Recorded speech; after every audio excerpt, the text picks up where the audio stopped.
तो हेलो बच्चों, कैसे हो आप लोग। तो आप सभी के सभी कॉमर्स आचार्य जी चैनल देख रहे हैं, जहां पे मैं आपके सामने मैक्रो इकोनॉमिक्स की पूरी सीरीज लेकर आ रहा हूं। यहां पे एक एक चैप्टर, एक एक कॉन्सेप्ट और प्लस में इनके क्वेश्चंस हम लोग यहां पे करने वाले हैं। यहां पे मैं YouTube पे पूरा आपको ये प्लेलिस्ट के अंदर मिल जाए इकोनॉमिक्स का। मैं आज से क्लास स्टार्ट कर रहा हूं।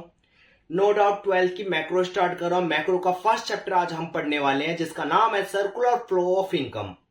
और यहां पे हम लोग समझेंगे बेसिक से लेके पूरा एडवांस तक पढ़ेंगे। पूरा एक चैप्टर इस वीडियो के अंदर कवर कर देंगे।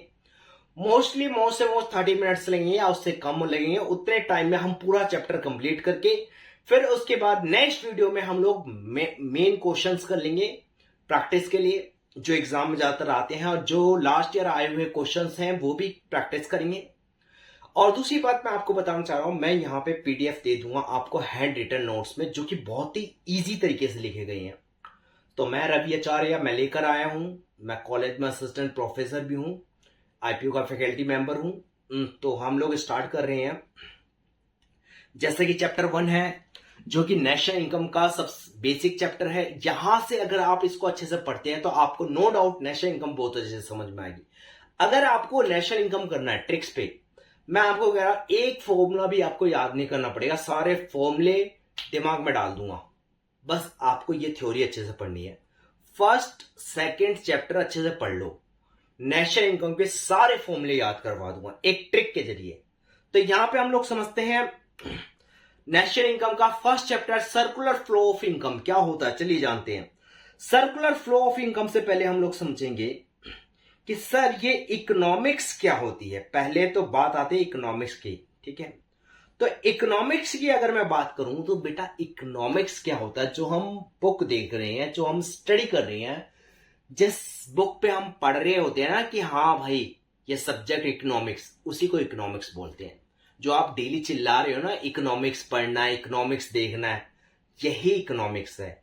जिस चीज के बारे में आप स्टडी करोगे दैट इज इकोनॉमिक्स। लेकिन अगर आप कमा रहे हो, कहीं पैसा कमा रहे हो, कहीं काम में लगे हुए जिससे अपनी आगे लाइफ सरवाइव कर सको, इसे इकोनॉमी कहते हैं। इन चीजों के बारे में स्टडी करना इकोनॉमिक्स कहलाता है। अब जब बात आती है कि चलो यार ठीक है, अगर हम कहीं काम में लगे हुए हैं, कहीं से कमाई कर रहे हैं और पैसा आ रहा है, उससे जिंदगी चला रहे हैं, तो ऐसे तो दो तरह के लोग होते हैं, एक अकेला इंसान और एक बहुत सारे लोग। तो यार ऐसे ही बात करते हैं इकोनॉमिक्स भी। इकोनॉमिक्स कहता है बेटा ऐसा है, अगर एक अकेले इंसान की इकोनॉमी के बारे में पढ़ रहा है कि वो कैसे कमा रहा है, कैसे किसी चीज को बना रहा है और कैसे मार्केट में बेच रहा है और कैसे पैसा लाके घर चला रहा है, तो याद रख वैसी इकोनॉमी को हम लोग क्या बोलते हैं, माइक्रो इकोनॉमिक्स।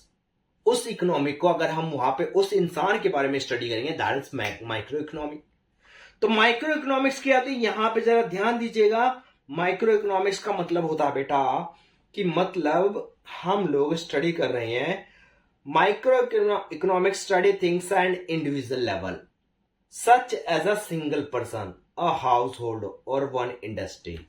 इसका मतलब एक अकेला इंसान, एक अकेला परिवार, एक फर्म, इनके बारे में आप पढ़ रहे हो कि ये लोग कैसे चीजों को बना के पैसा कमा रहे हैं।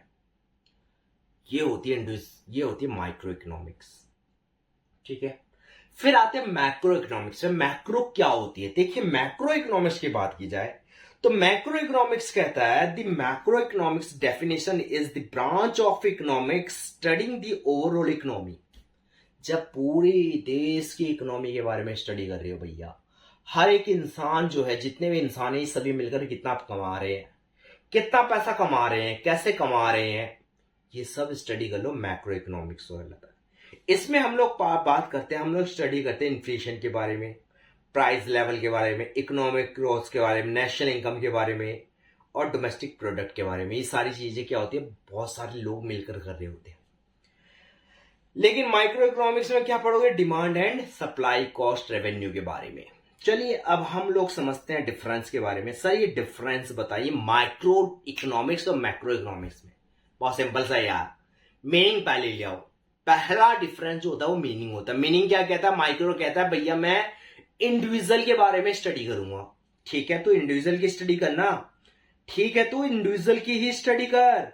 मैक्रो कहता ना भाई ना, पूरे की स्टडी करूंगा, हॉल की एग्रीगेट पढ़ूंगा, कुल मिलाकर पढ़ूंगा सबको। ये टूल्स यूज करता है। टूल्स का मतलब है कौन से चैप्टर से पता चलता है कि भाई ये माइक्रो है और ये मैक्रो है। कहता है डिमांड सप्लाई पढ़ ले चैप्टर, डिमांड और सप्लाई चैप्टर पढ़ ले, तेरे को पता चल जाएगा ये माइक्रो है। ठीक है भाई। मैक्रो के लिए क्या करो, तू डिमांड और सप्लाई को एग्रीगेट कर दे। एग्रीगेट का मतलब होता है पूरा मिला के डिमांड लोग कितनी कर रहे हैं, कुल मिलाकर डिमांड कितनी करे, कुल सप्लाई कितनी हो रही है, टोटल एग्रीगेट सप्लाई कितनी हो रही है। बेसिक ऑब्जेक्टिव क्या होते हैं, ऑब्जेक्टिव क्या है माइक्रो का। माइक्रो कहता है भाई सुन, अगर जिंदगी में पैसा कमाना है तो पैसा बनाना सीख। पैसे बनाने के लिए चीजों को बना दे, और चीजों को बनाने से पहले उसका प्राइस डिसाइड कर। तो चीजों का जो प्राइस डिसाइड करते हैं, एक प्रोडक्ट का प्राइस जो डिसाइड कर रहे हैं, वो हम मेन हमारा बेसिक ऑब्जेक्टिव जो बन जाता है, वो माइक्रो का क्या बन जाता है, किसी चीज का प्राइस डिसाइड करना, या उस पे जो फैक्टर यूज कर रहे हैं चीजों को बनाने के लिए, उनके बारे में हम प्राइस निकाल रहे हैं। ये कहता नहीं भाई, नहीं भाई ये सब चीजें नहीं है, वो चीज जब बेच दोगे ना तो उससे जो पैसा कमाओगे उसके बारे में पढ़ लो, उसको यूज करो, वो ऑब्जेक्टिव होना चाहिए। तो इसका बेसिक ऑब्जेक्टिव कहता है कि भैया इनकम, एम्प्लॉयमेंट, देश के अंदर लोग कितना पैसा कमा रहे हैं, कितनी एम्प्लॉयमेंट हो रही है, ये बेसिक ऑब्जेक्टिव होता है किसका, मैक्रो इकोनॉमिक्स का, ये ऑब्जेक्टिव होता है। एग्जाम्पल के तौर पे देख सकते हैं इंडिविजुअल इनकम, अकेले इंसान की इनकम देख लो, अकेले इंसान ने कितना बनाया वो देख लो। फिर मैक्रो कहता ना भाई ना सुन, सब लोगों ने मिलकर कितना पैसा कमाया, नेशनल इनकम, सब लोगों ने कितना सामान बनाया, नेशनल आउटपुट। तो इसके बारे में स्टडी करो तो मैक्रो इकोनॉमिक्स हो जाता है। ये इसके एग्जाम्पल है। अब इकोनॉमी आ गई भाई, इकोनॉमी के बारे में बता रहा है, ये कह रहा है ओ भाई सुन, इकोनॉमी के बारे में मैं अभी बता चुका हूं, आचार्य सर बता चुके। इकोनॉमिक का मतलब क्या होता है, इकोनॉमी का मतलब होता है, सीधी सी बात है भाई, तू कहीं काम में लगा हुआ है, कोई तुझे काम दिया गया, मीन्स टू वर्क, तुझे कोई काम दिया गया है। A system provides peoples means to work, कोई काम करने के लिए दिया गया जहां से तू पैसा कमा रहा है, और पैसा कमा के तू अपनी जिंदगी चला रहा है। Earn a living, earn a living का मतलब पैसा कमा के जिंदगी चलाना। इसके लिए तू किसी फैक्ट्री में लग जा, या तो किसी शॉप में लग जा, या किसी ऑफिस में, या किसी बिजनेस एंटरप्राइजेस में, इन ऑर्गेनाइजेशन में काम कर ले, इकोनॉमी कहलाती है। अब इकोनॉमी इकोनॉमी इकोनॉमी और इकोनॉमिक्स खत्म हुआ बेटा, अब आ जाओ स्टॉक और फ्लो पे। अब इकोनॉमी और इकोनॉमिक्स खत्म करके हम लोग स्टॉक और फ्लो की जब बात करते हैं, तो स्टॉक के बारे में बेटा समझ ले, पहले मेरी बात ध्यान से सुन ले। स्टॉक का मतलब होता है एक जगह रुक जा। अगर तू कहीं रुका हुआ है, कहीं कोई सामान रुका हुआ है, तो वो स्टॉक होता है। लेकिन कोई चीज एक जगह से दूसरी जगह जा रही है, आ रही है, जा रही है, दैट इज फ्लो। मैं एक एग्जांपल देता हूं, पानी की टंकी और टंकी का, पानी की टंकी और पाइप का। पाइप में पानी क्या होता है, आ रहा है, जा रहा है, लेकिन टंकी क्या है, टंकी एक जगह स्टोर कर रहा है। टंकी से पानी कहीं नहीं जा रहा, टंकी में पानी एक टाइम पे स्टोर हो रहा होता है, एक पॉइंट ऑफ टाइम पे स्टोर हो रहा होता है। लेकिन पाइप में पूरे टाइम पे पानी आएगा जाएगा, जब टूटी खोलेगा तब पानी आएगा और जाएगा। पाइप का काम यही है। तो बेटा पाइप जो है वो फ्लो है, और टंकी जो है वो स्टॉक है। ऐसी क्या होता है, तू बैंक में पैसे जमा करा दे, बैंक में तू पैसा बैलेंस चेक कर रहा है एक टाइम पे, तो वो क्या कहलाता है, फिर वो कहलाता है स्टॉक। लेकिन तू डेली पैसा आ रहा है, जा रहा है, जमा कर रहा है, रिकॉर्ड कर रहा है, उसकी एंट्री कर रहा है, तो ये आपका फ्लो कहलाएगा। तो देखो 1 अगस्त महीने के, देखो a stock can be defined, एक सीधी सी बात बताओ, स्टॉक का मतलब होता है पॉइंट ऑफ टाइम पे मेजर कर ले किसी चीज को, दैट इज स्टॉक, और पीरियड ऑफ टाइम पे मेजर कर, उसे कहते हैं फ्लो। तो a stock can be defined, a stock can be defined an amount determined at a particular point of time, एक पर्टिकुलर पॉइंट ऑफ टाइम पे किसी भी अमाउंट को आप डिटरमाइन कर रहे हो, ये डेफिनेशन होती है। एग्जाम्पल दिया है, ऑन 1 अगस्त 2022 को मेरे बैंक अकाउंट में कितना पैसा हो सकता है, ठीक है। ये सारी चीजें हम कैलकुलेट करें, ये तो हमारा स्टॉक हो गया। लेकिन अगर आपको हम लोग देखेंगे स्टॉक और फ्लो पे, हम लोग बात कर रहे थे सर, स्टॉक और फ्लो, ठीक है। फ्लो कह रहा है कि फ्लो बेटा ऐसा है, flow can be defined, A flow can be defined as a quantity calculate over a specified period. अगर हम फ्लो की बात करें तो फ्लो बेटा क्या कहता है, जब हम स्पेसिफाइड पीरियड पे हम कैलकुलेट करते हैं दैट इज फ्लो. तो if suppose you are getting 5000 per month pocket money, ठीक है, पूरे महीने चलाएंगे पॉकेट मनी, सब ये चीजें होती है मंथ्स पे डे पे, ये जो कैलकुलेट किया जाता है दैट इज फ्लो. अब हम इसके बारे में थोड़ा सा डिटेल में पढ़ते हैं, इसके बीच में क्या डिफरेंस होता है. देखिए स्टॉक में पहले तो आप मीनिंग कर लो. पहला डिफरेंस ये होता है कि आपको पहला क्या करना है, मीनिंग करना है. मीनिंग में आपको ये देखना है कि भाई स्टॉक क्या. Stock means quantity of an economic variable which is measured a particular time. मैंने बताया ना स्टॉक का मतलब आप पर्टिकुलर पॉइंट ऑफ टाइम पे मेजर कर लो, और जिसे आप पीरियड ऑफ टाइम पे मेजर करने वाले हो दैट इज फ्लो. अब स्टॉक में टाइम डायमेंशन नहीं होता भाई, टाइम डायमेंशन बिल्कुल नहीं होता. और फ्लो में जो होता है वो टाइम डायमेंशन होता है, जैसे कि per hour, per day, per month. भाई काम दे दिया, चल भाई इतने टाइम के अंदर कर ले, इतने दिन के अंदर कर ले. डेली फ्लो हो रहा है काम करने का. स्टॉक जो होता है वो स्टैटिस्टिक कॉन्सेप्ट होता है जो फिक्स होता है, और जो चीज वेरिएबल होती है जो आती जाती रहती है डायरेक्ट फ्लो. अब एग्जांपल के तौर पे वेल्थ ले लो. वेल्थ जो है एक जगह टिकी हुई है, रुकी हुई है, और इन्वेस्टमेंट जो पूरे दिन चलती रहती है. पैसा लगा हुआ है, इधर से उधर आ रहा है और जा रहा है, ठीक है. दूसरी बात करते हैं टाइप्स ऑफ सर्कुलर फ्लो की. तो सर्कुलर फ्लो क्या होता है, चलिए जानते हैं सर्कुलर फ्लो के बारे में. बेटा सर्कुलर फ्लो दो तरीके के होते हैं. पहला समझ ले मेरी बात, ध्यान से सुन लियो. सर्कुलर फ्लो का मतलब होता है कि जैसे कि हम देखते हैं कि कुछ दो डिपार्टमेंट होते हैं. पहले सर्कुलर फ्लो से पहले काम कर, पहले समझ ले सेक्टर्स. सेक्टर्स बहुत जरूरी है. चल यहां पे जाते हैं. सबसे पहले 4 सेक्टर ऑफ द इकोनॉमी आते हैं. सेक्टर्स कुल मिला के 4 ही होते हैं. टोटल मिला के 4 सेक्टर होते हैं, 4 सेक्टर्स होते हैं. 4 सेक्टर्स में पहला सेक्टर हाउस होल्ड यानी इंसान, दूसरा होता है फर्म, तीसरा होता है गवर्नमेंट, और चौथा जो होता है वो बाहर देश के लोग होते हैं, फॉरेन सेक्टर. तो ये 4 मिला के 4 सेक्टर होते हैं. ये चारों सेक्टर क्या करते हैं चलिए समझते हैं चारों सेक्टर के बारे में. अगर मैं आपसे ये कहूं कि भाई ऐसा है, पहला सेक्टर जो है हाउस होल्ड सेक्टर, ये सिर्फ और सिर्फ चीजों को खाना जानता है, खाकर पचाना जानता है. Means that consumers of goods, जो कंज्यूमर्स होते हैं गुड्स के और सर्विस के, उन्हें हाउस होल्ड सेक्टर्स कहते हैं. लेकिन साथ के साथ ये ओनर भी होते हैं. किसके? फैक्टर्स के. फैक्टर में क्या होता है? फैक्टर वो चीज होती है जो हमारे प्रोडक्शन में लगाई जाती है. अगर किसी चीज का प्रोडक्शन करना है तो नो डाउट प्रोडक्शन करने के लिए फैक्टर्स का होना बहुत जरूरी है.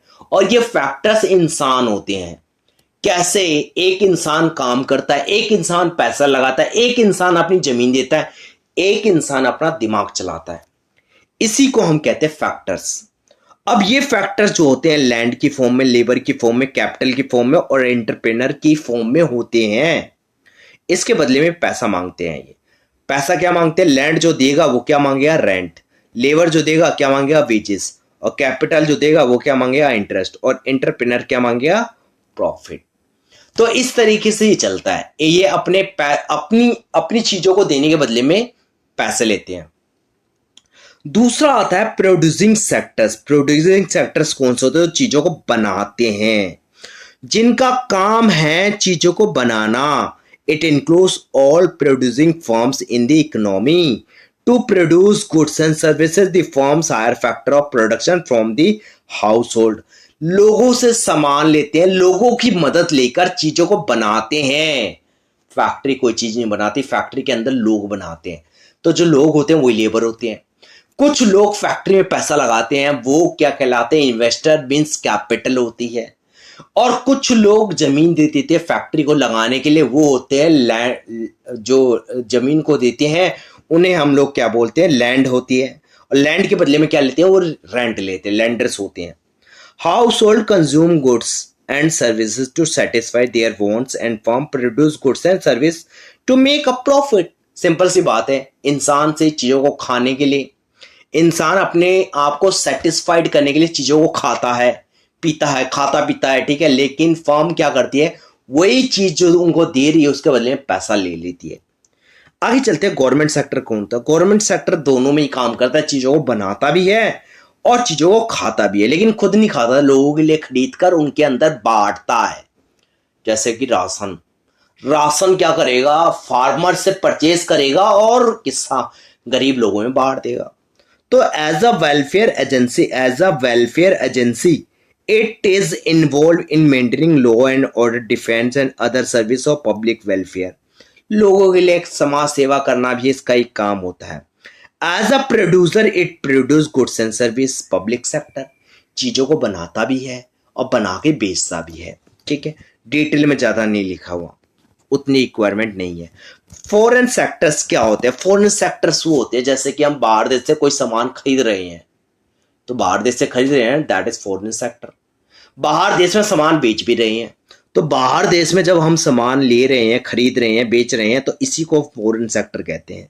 इसके बीच जो ट्रांजैक्शन होती है फॉरेन सेक्टर कहलाती है। देखिए, it includes transaction with the rest of the world.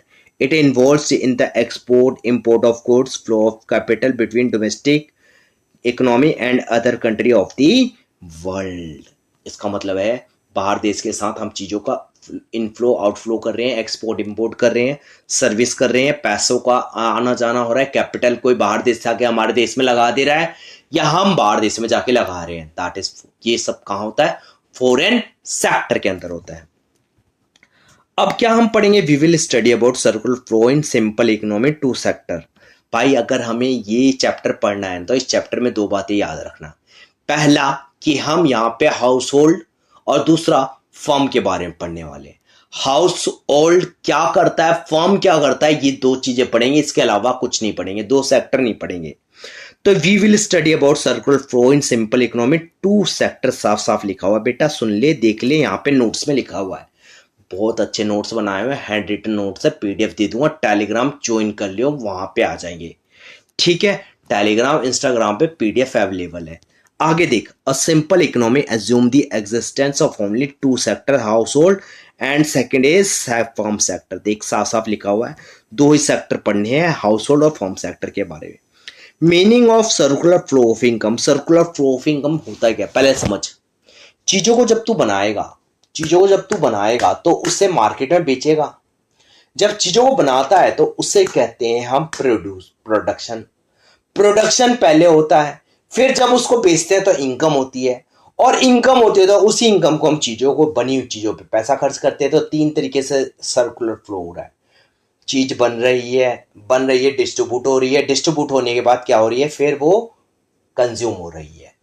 ध्यान से दिखेगा, meaning of circular flow, it refers to the cycle of generation of income in the production process, its distribution among the factors of production, and finally its circulation from household to firms in the form of consumption expenditure on goods on services produced by them। साफ साफ लिखा हुआ भाई, जो firm चीजें बनाती है वो सारी चीजें किसके बीच, हाउस होल्ड के बीच जाती है, हाउस होल्ड लेता है, प्लस में हाउस होल्ड उसको फैक्टर देता है। फैक्टर यानी काम करता है, उसके लिए जमीन देता है, लेबर का काम देता है, पैसा लगाता है, दिमाग चलाता है, ये सारे काम कौन करता है, हाउस होल्ड करता है। ठीक है, आगे चलते हैं, हम लोग आगे समझते हैं। और इसी के साथ हम ये समझते हैं तीन फेजेस होते हैं, तीन फेजेस मैंने बता दिए हैं भाई। पहला फेज जो होता है वो जनरेशन फेज होता है, जिसमें चीजों को बनाया जाता है। This phase firm produce goods and services with the help of factor service, लोगों को से काम करवा के चीजों को बनाया जाता है, इसे जनरेशन फेज कहते हैं। लेकिन दूसरा आता है डिस्ट्रीब्यूशन फेज। अब जो लोग काम कर रहे हैं भाई, उसको चुपचाप पैसा दे दे, उसको चुपचाप पैसा दे, किसकी फॉर्म में, रेंट की फॉर्म में। जिसने जमीन दिया उसको रेंट, जो काम कर रहा है उसको वेजेस, जो पैसा लगा रहा है उसको इंटरेस्ट, और जो दिमाग चला रहा है उसको प्रॉफिट दे दे। तो कहने का मतलब है इस तरीके से डिस्ट्रीब्यूशन होता है। फिर आता है जब पैसा आ गया लोगों के पास तो चुल मची रहती है, क्या कि चल इसको खर्च कर देते हैं। अब यही लोग पैसा खर्च करते हैं, इसे कहते हैं disposition phase. In the phase the income receive by factor of production, ये लोग पैसा लेने के बाद टिकने वाले नहीं है, ये सारा का सारा पैसा खर्च करेंगे किस पे, गुड्स और सर्विसेज को जो फर्म बना रही है, स्टार्टिंग से बना रही है। तो इस तरीके से इनका एक डायग्राम बन जाता। देखिए प्रोडक्शन फेज, प्रोडक्शन क्या करता है, जरा ध्यान से देखिएगा इस डायग्राम को। प्रोडक्शन का काम क्या है, चीजों को बनाना, बनाने का, जो इनकम जनरेट करने का काम करता है। उसके बाद क्या होता है, प्रोडक्शन होने के बाद चीज़ों को हम क्या करते हैं, आगे हम जब प्रोडक्शन हो गया तो उसमें जो लोग लगे हुए हैं उनके बीच में इनकम बांट देना। अब जब उनके पास इनकम आ गई तो वो इनकम को लेके क्या करेंगे, चीज़ों को खरीदने पहुंच जाएंगे। किससे? जो चीज़ बनी है। तो इस तरीके से सर्कल चलता रहता है, राउंड चलता रहता है। चलिए अब इसके बाद हम लोग ऊपर आते हैं, फ्लो के ऊपर आ जाते हैं। फ्लो जो था हमारा मनी फ्लो और था हमारा circular, types of circular flow. Circular flow दो ही होते हैं, एक रियल फ्लो होता है, एक मनी फ्लो होता है। बेटा रियल फ्लो मनी फ्लो दोनों समझा दूंगा, पहले यहां पे ध्यान से समझ ले डायग्राम। पहले समझिए हाउस होल्ड है, ये एक घर है, मेरा घर तेरा घर, और ये तेरा घर है फॉर्म। अब मेरे घर से लोग गए काम करने के लिए, कहा? फॉर्म में, तेरे घर में। और जब काम करेंगे तो वो देंगे फैक्टर सर्विस। काम कर रहे हैं यानी सर्विस दे रहे हैं। क्या सर्विस दे रहे हैं? जमीन दे रहे हैं। तेरे फॉर्म को, तेरी फैक्ट्री लगाने के लिए जमीन दिया, मजदूर दिए, पैसा भी लगाया, और दिमाग भी मेरे यहां से ही चला रहे हैं लोग। इंसान दिमाग चला रहा है, ये इंसान होते हैं हाउस होल्ड। तो इन लोगों ने जब ये सब काम किया तो तूने उसके बदले में उनको क्या दिया? पैसे को छोड़ के, पैसा ना दे के कुछ और बता। तो फर्म कहते हैं भैया हमारे पास तुमने सामान बनाया है, तो हम क्या दे सकते हैं? हम सामान ही तो दे सकते हैं, गुड्स और सर्विस दे सकते हैं आपको। तो चल ठीक है, ऐसी चीजों को हम बोलते हैं रियल फ्लो। अगर हम उनको क्या दे रहे हैं, हम उनको लैंड, लेबर, कैपिटल, इंटरप्राइजेस, यानी हम इनको फैक्टर सर्विस देंगे तो वो हमें उसके बदले में गुड्स और सर्विस देंगे।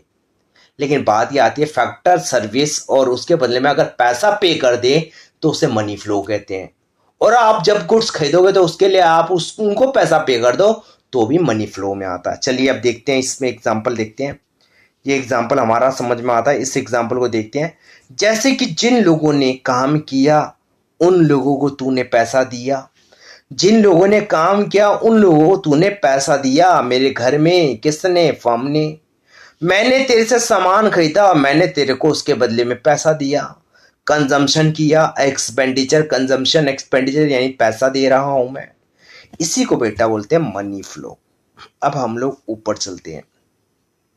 रियल फ्लो मनी फ्लो में क्या फर्क होता है? सर चीजों का जब हेर फेर होता है, चीज आ रही है, गुड्स और सर्विस आ रही है और जा रही किसके बीच में? फर्म और हाउस होल्ड के बीच में, दैट इज रियल फ्लो। लेकिन उसके बदले में पैसे आ रहे जा रहे हैं फर्म और हाउस होल्ड के बीच में, मनी फ्लो।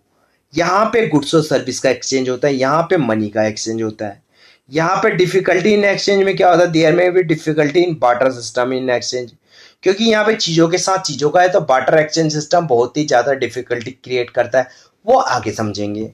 यहाँ पे कोई डिफिकल्टी नहीं, पैसा लो पैसा दो, कोई पैसा है तो कुछ भी खरीद सकते हो, कहीं भी कुछ खरीद सकते हो।